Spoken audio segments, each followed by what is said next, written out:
Perkenalkan, nama aku Marcelini Abigail Bakara, dan pada kesempatan kali ini, aku akan berbicara atau menceritakan tentang kejadian 27, yaitu Yakub diberkati Ishak sebagai anak sulung.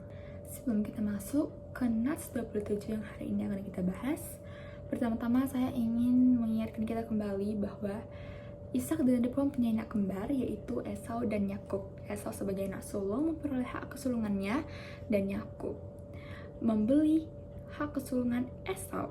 Ini bisa kita lihat di Kejadian 25 ayat 23. Sedangkan kita juga bisa tahu dari kejadian-kejadian sebelumnya bahwa Tuhan berfirman bahwa Esau dan Yakub akan menghasilkan bangsa yang besar, tetapi yang bungsu akan menjadi tuan bagi yang sulung, sedangkan yang sulung akan menjadi budak bagi yang bungsu. Kejadian 27, Yakub menerima berkat dari Ishak sebagai anak sulung. Pada saat itu, Ishak sudah sangat tua, dan ia tidak dapat melihat dengan jelas sehingga ia menjadi rabun.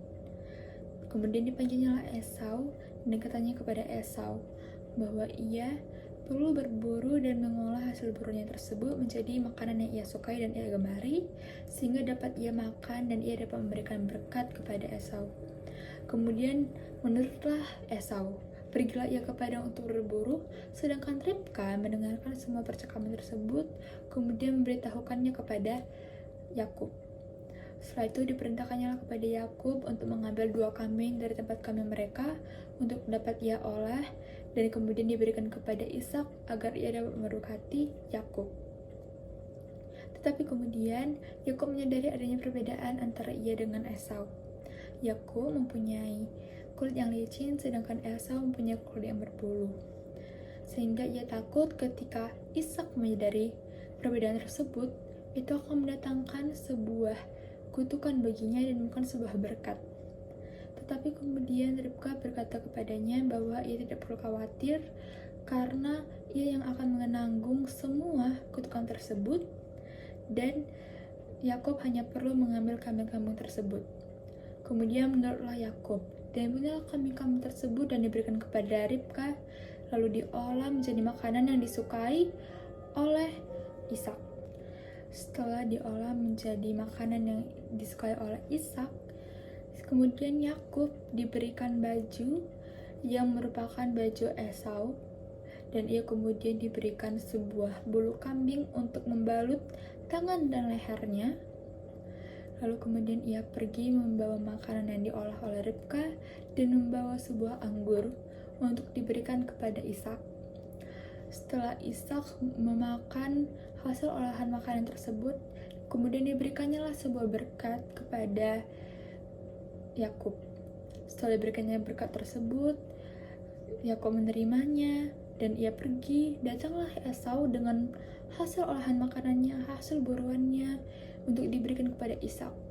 Tetapi alih-alih mendapatkan sebuah berkat, ia malah menerima berita bahwa Yakub telah mendapatkan sebuah berkat dari Ishak. Itu semua diperoleh dari hasil tipu daya Ishak untuk mendapatkan berkat tersebut, dan Ishak pun tidak mempunyai apapun lagi untuk Esau karena Ishak telah menjadikan Yakub sebagai tuan untuk Esau dan memberikan segala saudara-saudaranya kepada Yakub. Tetapi dengan meraung-meraungnya, dengan pedih hatinya, Esau meminta sebuah berkat kepada ayahnya untuk diberikan kepadanya. Lalu kemudian ayahnya memberikan sebuah berkat, tetapi berkat tersebut malah berisi bahwa ia menjadi hamba bagi adiknya. Maka karena berkat tersebut, Esau menaruh dendam terhadap adiknya, dan kemudian ia ingin membunuh adiknya. Dan setelah ibunya mengetahui hal itu, ia memberitakan kepada Yakub bahwa ia perlu pergi ke tempat saudaranya itu Haran untuk pergi dari Esau sehingga ia tidak terbunuh. Lalu, apa pesan yang disampaikan kepada kita? Pesan yang disampaikan kepada kita bahwa kita seharusnya tidak menghalalkan segala cara demi sebuah tujuan. Karena jika kita menghalalkan segala cara dalam mencapai sebuah tujuan, maka hasilnya pun tidak baik dan tidak sempurna. Ini dapat dilihat dari Yakub yang mendapatkan berkat dari ayahnya dengan cara yang tidak baik, dan pada akhirnya ia memperoleh bahwa kakaknya Esau malah menaruh dendam kepadanya dan ingin membunuhnya, sehingga ia harus kabur. Selesailah cerita tentang Yakub menerima berkat sebagai anak sulung dari Ishak. Semoga kita semua dapat mengambil pesannya dengan baik dan dapat mengamalkannya dalam kehidupan sehari-hari kita dengan baik. Tuhan memberkati.